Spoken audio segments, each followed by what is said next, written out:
एक बार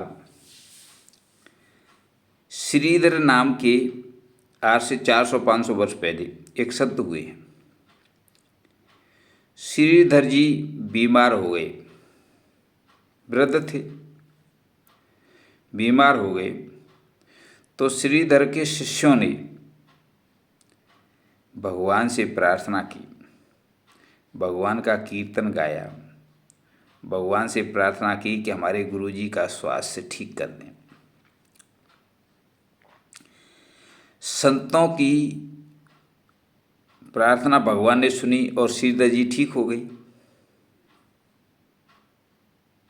फिर दोबारा बीमार हुए, दोबारा प्रार्थना की, दोबारा भी ठीक हो गए।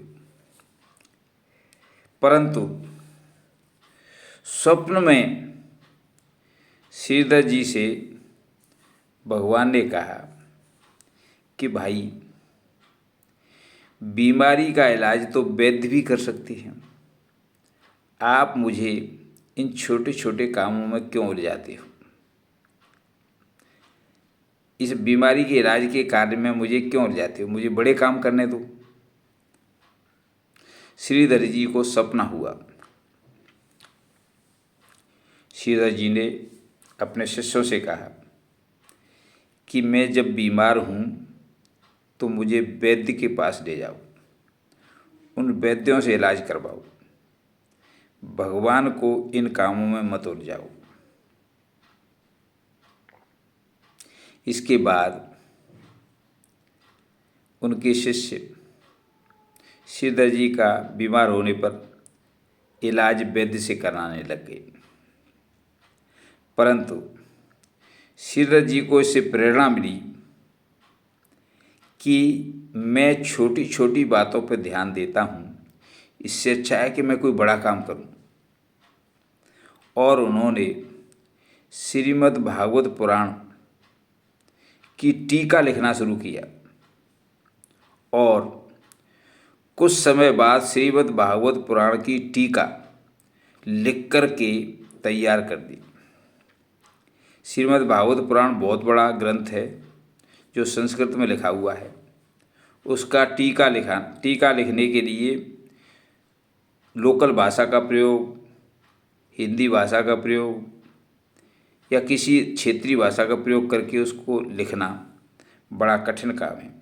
उनका श्लोकों का तात्पर्य, श्लोकों का सार, श्लोकों का अर्थ लिखते हुए उसको टीका को लिखा जाता है। और श्रीधर जी ने जो टीका लिखी उसको कहते हैं श्रीधरी टीका। श्रीधरी टीका जो आज भी हमारे महान ग्रंथों में से एक है।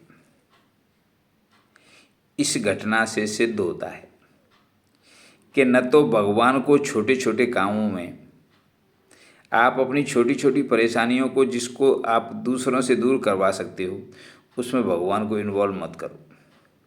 आप बीमार हो गए तो भगवान की प्रार्थना करने लगे, प्रार्थना करो, लेकिन भगवान से ये मत कहो कि मेरा इलाज कर दो। इलाज डॉक्टर से कराओ, क्योंकि डॉक्टर भगवान ने ही दिए हैं। डॉक्टर भगवान की ही देन है। तो भगवान ने जब आपको एक साधन दे रखा है तो उस साधन से का उपयोग करो।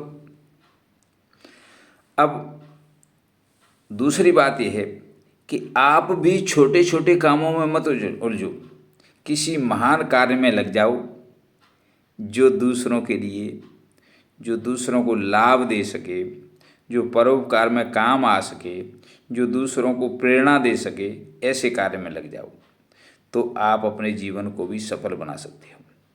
धन्यवाद।